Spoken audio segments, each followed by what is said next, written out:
Hello everyone, this is Swapnika Valmiki. Welcome to BRK Money Controls. So health ఇన్సూరెన్స్కి సంబంధించి చాలా మందికి doubts ఉంటూ ఉంటాయి. ఈ మధ్య కాలంలో అసలు హెల్త్ ఇన్సూరెన్స్ ఎవరు తీసుకోవాలా అనే దానిపైన కూడా చాలా డౌట్స్ ఉన్నాయి. సో హెల్త్ ఇన్సూరెన్స్ అన్నింటి గురించి ఈరోజు మనం క్లియర్గా డీప్గా తెలుసుకుందాం. సో మనతో పాటు wealthy Chakradhars, he is actually AMFI certified and mutual register కూడా. సో తను అలాగే బిజినెస్ ఎక్స్పర్ట్ కూడా అడిగి తెలుసుకుందాం. హాయ్ సార్, నమస్తే అండి. నార్మల్గా ఇప్పుడు హెల్త్ ఇన్సూరెన్స్ అనేది ఒక 10 lakhs 20 lakhs వరకు కట్టడానికి ఇబ్బంది పడుతూ ఉంటారు. మళ్ళీ ఈ మధ్య ప్రీమియర్ అని చెప్పి ఇలా కూడా వచ్చింది. సో ఇది ఎంతవరకు సామాన్యులకు బెస్ట్ అంటారు? యాక్చువల్గా సామాన్యుడికి భరించలేని ప్రీమియం వస్తున్నాయండి. ఇప్పుడు మనం చాలామంది హెల్త్ ఇన్సూరెన్స్ తీసుకుంటేదే మనం సపోజ్ ఎందుకు తీసుకుంటాం హెల్త్ ఇన్సూరెన్స్ అంటే, ఒక హాస్పిటలేషన్లో బిల్ వచ్చింది, ఒక క్యాన్సర్ కావచ్చు 25 lakhs కట్టాల్సి వస్తుంది హాస్పిటల్కి. అలాగే ఒక హార్ట్ ఆపరేషన్ కావచ్చు, ఒక బ్రెయిన్ ఆపరేషన్ కావచ్చు, ల్యాక్స్లో ఉంటాయి. అలా లక్షల్లో కట్టలేను కాబట్టి మనం హెల్త్ ఇన్సూరెన్స్ తీసుకుంటాం.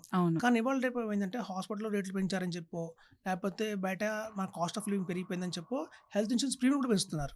ఇప్పుడు సామాన్యుడికి కూడా ఈ ప్రీమియం భారంగా అయిపోయింది. సో కట్టుకోలేని పరిస్థితి వచ్చింది. సో దీనికి ఏంటంటే చాలా కంపెనీస్ ఆలోచించి కూడా మీకు రాయితీ ఇస్తున్నాయి. ఇదేంటంటే 50% ప్రీమియంతో పే చేస్తే సరిపోతుంది. మంచి ఎగ్జాంపుల్ చెప్తాను చూడండి. సపోజ్ ఒక 40 ఏళ్ల వ్యక్తి ఉన్నాడు, అతనికి ఒక వైఫ్, 2 పిల్లలు ఉన్నారు అనుకోండి. మొత్తం కుటుంబానికి ఒక 20 lakhs పాలసీ తీసుకున్నాడు. సో 20 lakhs పాలసీ ఆ 25 lakhs పాలసీకి కట్టాల్సిన ప్రీమియం ఎంత అంటే 40,000 అని చెప్తాం. సో 40,000 అతను కట్టడానికి పర్వాలేదు. కానీ ఇందులో ఉన్న ప్రాబ్లం ఏంటంటే ప్రతి 3 సంవత్సరాలకి ప్రీమియం పెరిగిపోతూ ఉంటుంది. ఇవాళ ఉన్న ప్రీమియం మళ్ళీ స్టాండర్డ్గా కంటిన్యూస్గా అదే ప్రీమియం ఉండదు. ఎందుకంటే హాస్పిటల్లో రేట్లు పెంచినప్పుడల్లా రివైజ్డ్ ప్రీమియం అంటారు.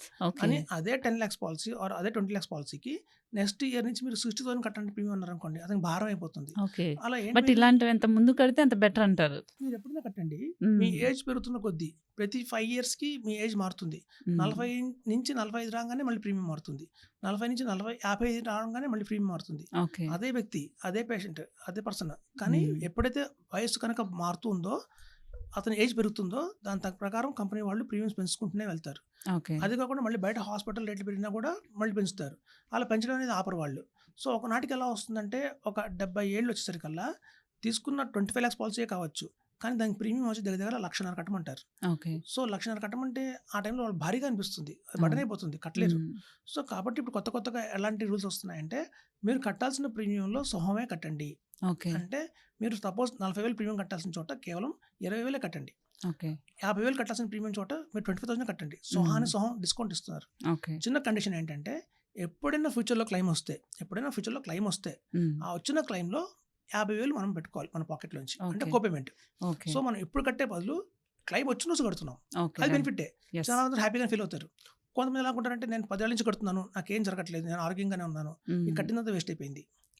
కొంతమంది ఎలా ఉంటారంటే 40 ఏళ్ళ నుంచి కట్టడం మొదలు పెడతారు. 40 ఏళ్ళ నుంచి కట్టుకుంటూ 60 ఏళ్ళ దాకా వస్తారు. వాళ్ళకి ₹1 కూడా యూజ్ చేయరు దాన్ని. ఎప్పటికే ఆల్రెడీ 10 లక్షలు కట్టుంటారు కంపెనీకి. సడన్గా పెంచుతారు రేట్లు. పెంచినప్పుడు అది భారంగా అనిపిస్తుంది. ఆ రోజు వాళ్ళకి ఉద్యోగం ఉండదు.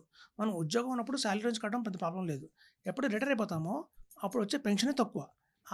వచ్చిన తక్కువ పెన్షన్లో నుంచి మళ్ళీ హెల్త్ ఇన్సూరెన్స్ పాలసీ కట్టాలి అంటే అది చాలా పెయిన్ఫుల్గా ఉంటుంది.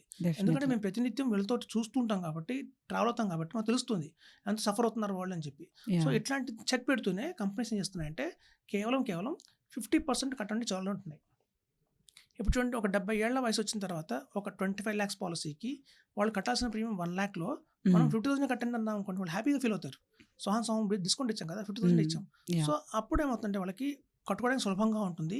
ఎప్పుడన్నా ఫ్యూచర్లో క్లెయిమ్ వస్తే మాత్రమే వచ్చిన క్లెయిమ్లో ₹50,000 వాళ్ళు కోపేమెంట్ చేయాల్సి వస్తుంది. సో ఈ కండిషన్ ప్రకారం ఏమైందంటే, ప్రీమియం తగ్గిపోయింది, హ్యాపీగా అందరూ కూడా కంటిన్యూ చేయొచ్చు, భారీ అవ్వదు. ఎప్పుడు కూడా ఇన్సూరెన్స్ ప్రీమియం భారీగా వాళ్ళకి అవ్వదు. ఎప్పుడన్నా క్లెయిమ్ వచ్చినప్పుడు మాత్రం కట్టుకోవాలి అడిషనల్గా ₹50,000 అంటే వాళ్ళు హ్యాపీగానే ఉంటున్నారు.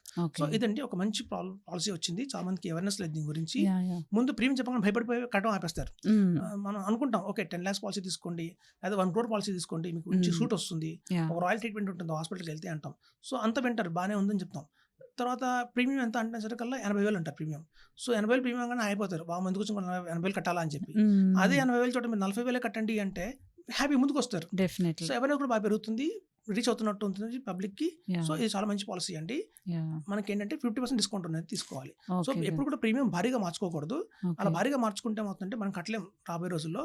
అన్నెసరీగా ఇన్నాళ్ళు కట్టిన ప్రీమియం అంతా వేస్ట్ అయిపోతుంది. ఓకే. బట్ ఈ ప్రీమియర్ ఇప్పుడు 50% పే చేయొచ్చు అన్నారు కదా! ఇది ఎప్పటి వరకు ఉంటుంది సార్? దీనికేమైనా పర్టిక్యులర్‌గా టైమ్ డేట్ లేదండి, లైఫ్ ఉంటదా? లాంగ్ కొత్త కొన్ని పాలసీస్ వచ్చాయి. ఆ ఓకే. పాలసీలో మీరు లైఫ్ లాంగ్ మీరు 50% డిస్కౌంట్‌లోనే కంటిన్యూ అవ్వచ్చు.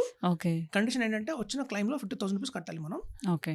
40,000 40%, 50% రెండున్నాయి. యాహ్! మనం గనక 1,00,000 డేటబుల్ పెట్టుకుంటే మాత్రం 50% డిస్కౌంట్ ఇస్తారు. హ్మ్. 50,000 డేటబుల్ పెట్టుకుంటే 40% కంపెనీ వాళ్ళు రాయితీ ఇస్తారు. ఓకే. సో ఇవన్నీ మంచి మంచి అవేర్‌నెస్ లేదండి, పబ్లిక్‌లో అవేర్‌నెస్ యాహ్! లేదు. యాహ్! అవును. ముందు కంపెనీ తీసుకునేటప్పుడు తీసుకోవాల్సింది ఏంటంటే జాగ్రత్తలు, ఆ కంపెనీకి ఎన్నాళ్ళ నుంచి కంపెనీ ఉంది మార్కెట్‌లో, హ్మ్. ఎన్ని కోట్ల టర్నోవర్ ఉంది, ప్రాఫిట్‌లో ఉన్నారా, లాస్‌లో ఉన్నారా, నేను ఈ కంపెనీతో తీసుకుంటే పాలసీ వీళ్ళు ఇంకో 20 ఇయర్స్ మార్కెట్‌లో ఉంటారా ఉండరా, హ్మ్. ఇలాంటివన్నీ తీసుకుంటూ వాళ్ళకున్న బెనిఫిట్స్ అన్ని ఆలోచించుకుని ప్రీమియం కూడా తక్కువ ఉండాలి. చాలా తక్కువ ప్రీమియం ఉందో ఎక్కువ కవరేజ్ తీసుకుంటే మాత్రం మనం కంటిన్యూ చేయగలుగుతాం.